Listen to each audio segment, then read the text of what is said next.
Uşaqlar, 54-cü səhifəyi açın. Oradakı mətnləri oxuyuram. Kiçik mətnlərdir.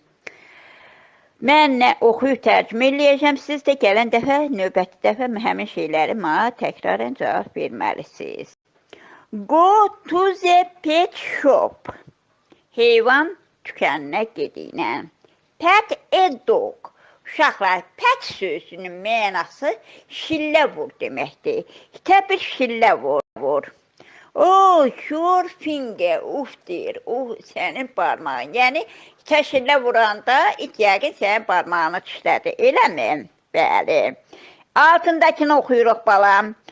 Go to the police station. Polis məntəqəsinə gedinə. Talk to the policeman. Polislə söhbət elə.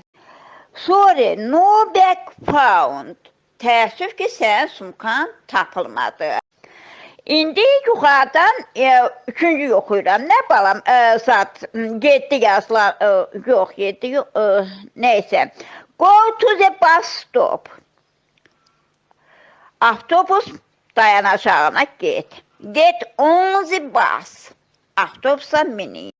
Your school bag is heavy. Uşaqlar, heavy sözünün mənası ağır deməkdir. Sən məktəb sumkan ağırdır. Put it down. Put it down. Onu yerə qoyunan. Altındakını oxuyuram balam. Put on your clothes. Uşaqlar, put qoymaqdır. Put down qoymaqdır. Amma put on geyinmək. Put on your clothes, paltarını geyinin. But where is your shoe? Və ayaqqabıların hanı? Altındakını oxuyuruq. Go to the sweet shop. Şirniyyat dükkanına get. Buy a lollipop. Lollipop alınan. Oh, there is no money in your pocket. Oy deyir, cibində pul yoxdur. Uşaqlar, bu mətnləri mən nətər oxudum, tərcümə elədim. İnşallah belə oxuyub tərcümə eləyərsiniz.